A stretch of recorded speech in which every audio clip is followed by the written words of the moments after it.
tradisional Jawi kanthi judul Joko Tarub. Kula Kaila Azahra dados sutradara lan nawang wayang. Kula Devi Ananda Patricia dados ibu. Kula Aswal Khalifah Ramadana dados nawang sari. Kula Nauli Natasha Dinda Aulia dados nawang wulan. Kula Rizky Faturana dados Joko Tarub. Kula Galang Pratistha Narasiang dados narator.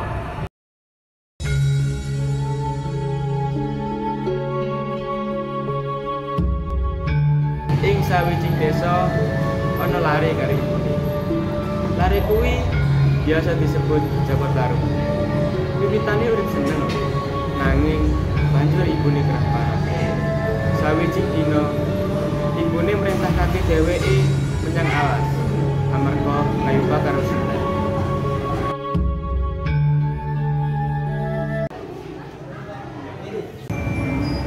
Joko rinya sediluk tole. Ibu enten apa? Tolong balena ibu kayu bakar ing alas. Amarga kayune wis entek. Sikile ibu lara le lan ora kuat mlaku. Ibu, Joko mangke golekno sakniki ibu sare mawon.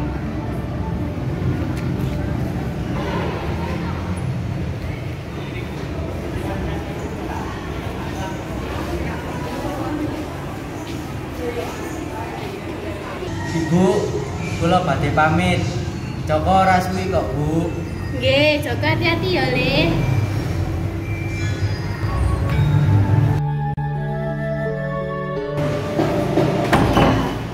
Coba bapak isih ono. Pasti ibu ngrasakno bahagia. Andai aku duwe akeh, pasti ibu ora lara-laron. Ya Allah, tulungaken ibu seneng. Nalika Jawa meh ing panggonan bisa njupuk kayu. Dheweke ningali bocah-bocah wadon sing ayu rupane padha.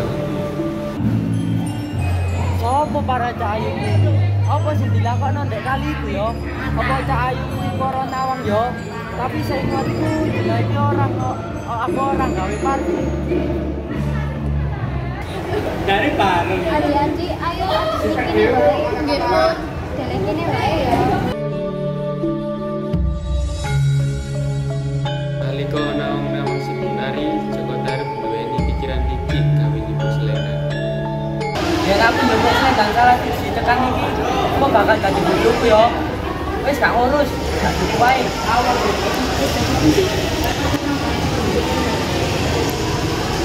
Joko Tarub nyebut salah siji selendang terus bali ing semak sembari ngenteni bidadari kuwi selesai nari. Oh, aku luwe ayu bali. Yo ayu balik. Pas nawang wulan arep nyebut selendang, dhek kaget. Amarga selendange wis ora ono.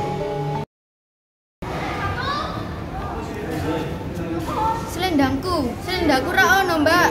Apa ingin bisa menyimpen sadurunge? Aku nyimpen ing kene, aku yakin aku nyimpen selendangku ing jejere selendange nawang mayang. Ayo digoleki ing sekitaran kene, mungkin anak-anak sing garai mabur. Banjur babakan apa, Mbak? Aku ora bisa mulih. Nanging wis peteng kene kudu balik. Nanging kepundi sampean bakal ninggal aku ing kene? Kita ora bisa nibati apa-apa, Wulan. Kita bakal balik ing kayangan. Nawang wulan nangis. Joko Tarub weruh apa sing kedadean, banjur mulai metu saka semak lan ngomong marang nawang wulan.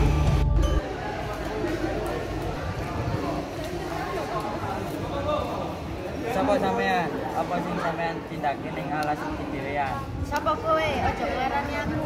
Tenang, aku ora bakal kali celaka. Aku ngrungokne suarane wong wedok ning di semak. Tenang ya, aja nglerani aku. Aku mung pengin karo sampean lan apa masalahe? Namaku Nawang Wulan. Aku kesasar ing kene. Apa sampean nawang saka kayangan? Ya ngono kuwi, selendangku wis ilang. Aku ora iso bali menyang kayangan tanpa selendang kan sedulurku tinggal di aku. Oh, malangi nasibmu. Tenang oh, aku bakal ngewani. Kowe arep mulih karo aku. Selendangmu ora ditemukno. Luwe beci yen sampean tetep karo aku. Oke, aku bakal melu. Sampean janji, sampean ora bakal natoni aku lan bakal bantu aku nemokake selendang. Yo aku janji.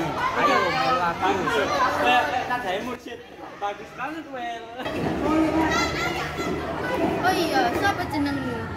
Jenengku Joko Taruk, bisa diceluk Joko. Banjur Nawang Wulan mulih karo Joko Tarub. Dheweke ora ngerti yen ternyata slendange ana ing Joko Tarub. Joko Tarub terus nyoba biasa amarga dheweke wedi marang tumindakake dening Nawang Wulan. Lan pungkasane dheweke mulih menyang daleme Joko. Sak tekane ing omah. Bu, Joko balik.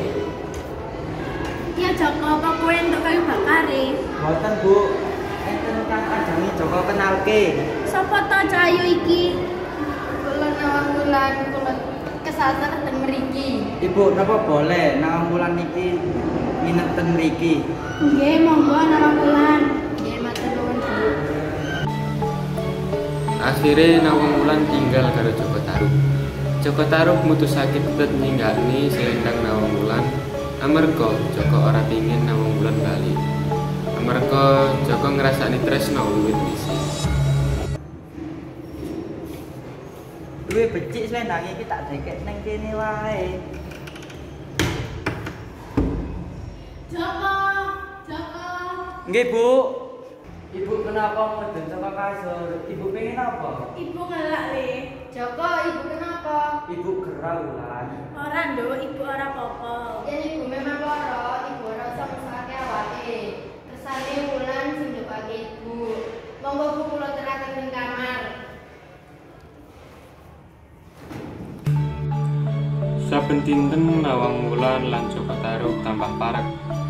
Nawang Wulan ngerasa seneng urip karo Joko.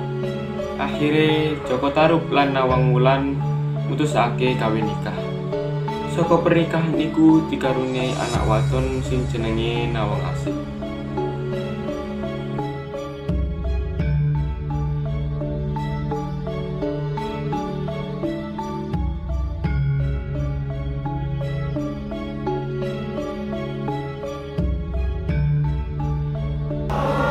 Sawijing esuk nalika Nawang Wulan arep mbah-mbah, dheweke masrahke anake menyang Joko Tarub lan dawuh marang bojone supaya ora buka kukusan nalika lagi masak. Kakang Joko. Kula niki adan sego, tolong aja dibuka kukusane lan dijogo anake. Nggih pun kula jaga.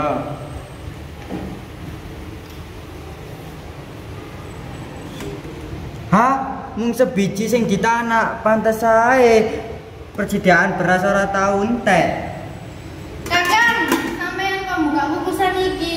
Saiki aku ora iso adang teko sebiji beras. Aku kudu numbuk ben persediaan beras ora entek. Dalu sepurane Wulan, apa kukusan iki ora bisa didandani maneh? Ora iso Kakang, kenapa sampeyan ora iso njogo amanatku? Dalu sepurane Wulan. Wayah dinten iku persediaan beras ning omah tambah entek. Lan siji dina pas Nawang Wulan arep njupuk beras ana benda asing kaya selendang.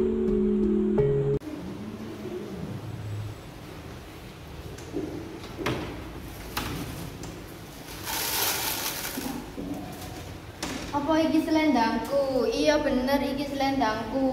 Apa Kakang Joko sing njogo selendangku? Tapi apa Kakang Joko kok pura-pura ora ngerti?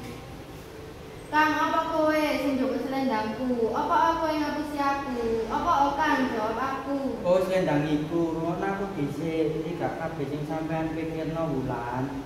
Kakang Joko, aku pamit. Enteni sih, aku nyuwun ngapura istriku. Kepriye nasibe Nawang Asihku? Ora Kakang, kodratku dadi bidadari lan aku kudu bali menyang kayangan.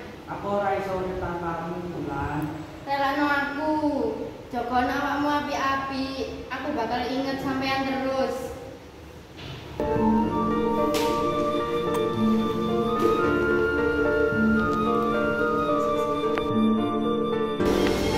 Kanthi sedih Joko Tarub mirsani bojone bali menyang kayangan.